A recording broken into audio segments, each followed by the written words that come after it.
In the summer of 1986, at the age of 18 years old, I found myself pregnant and terrified.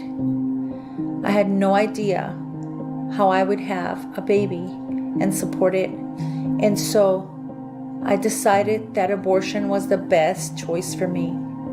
The baby's father was 17 years old, and he said that he would support whatever choice I made. And so we went to a clinic, and they gave us a referral to go have an abortion.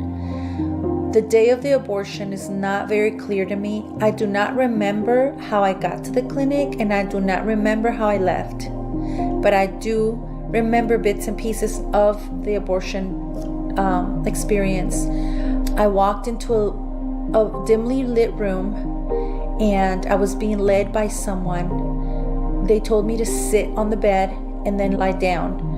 I was approached by a man behind me, and he put a mask on my face, and he told me he was going to count from 10 backwards, and the last number I remember was number 8.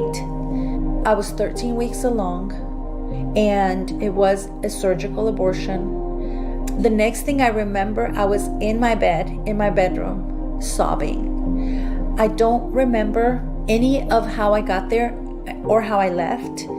The reason for my abortion, I feel one of the reasons was that when I was 14 years old, I went with a woman that was close to me in my family to a clinic, and she had an abortion.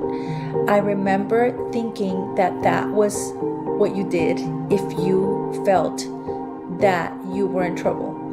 And so for me, it just seemed appropriate. It just seemed the thing to do.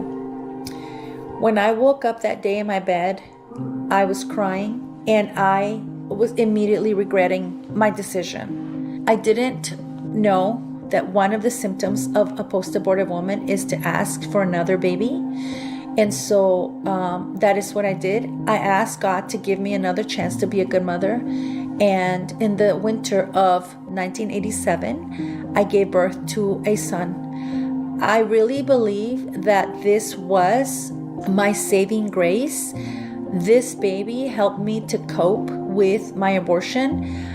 I remember being an angry person, and I remember being very overprotective of my child.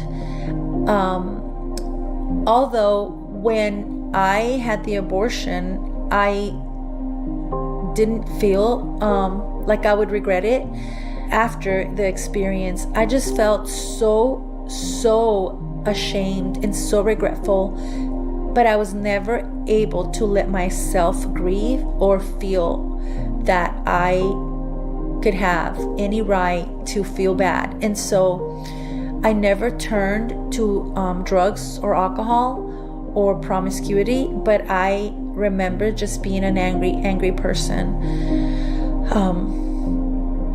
In the winter of 2018, I was invited by a friend from a homeschool group to go to a March for Life in my state's capital. And so I was very afraid to go. I thought that all pro-life people were going to hate me. If they only knew what I had done, they would, call me names or, call me a baby killer or whatever. And so I didn't want to go to the march, but something made me go to it. I got there and I was so afraid. Everybody was holding signs, and I just knew that they knew that I was a woman that had the abortion.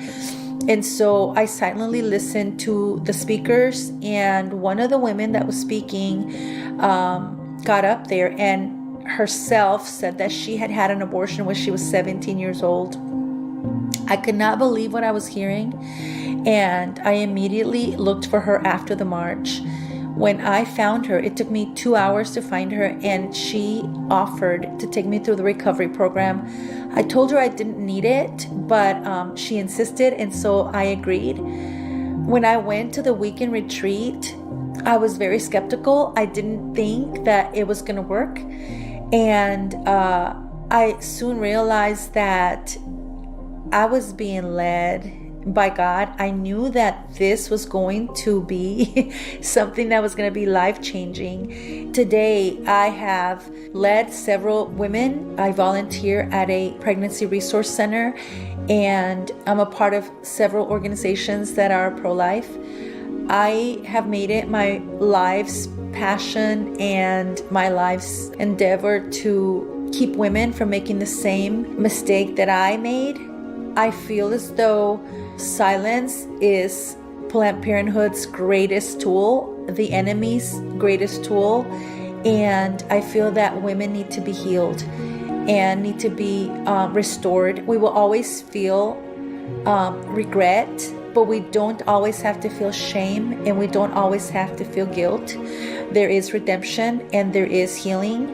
And I would like to tell a woman that is considering an abortion that the moment you became pregnant, your life changed forever. No matter what choice you make, no matter if you decide to parent the baby, if you decide to place the baby for adoption, or if you decide to have an abortion, all of the choices will be hard and all of the choices will change your life.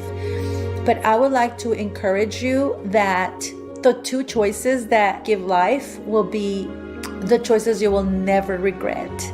I work in a helpline with women that call about regretting their abortions, and I work with several organizations, and I have never ever heard a woman that has said they regretted having their baby. But I am heartbroken over all of the women that call sobbing and so regretful for what they have done. I just would like to say, consider that you already are a mother. And if you have an abortion, you will be the mother of a baby that is dead. And so I would like to say, please choose life. Thank you very much.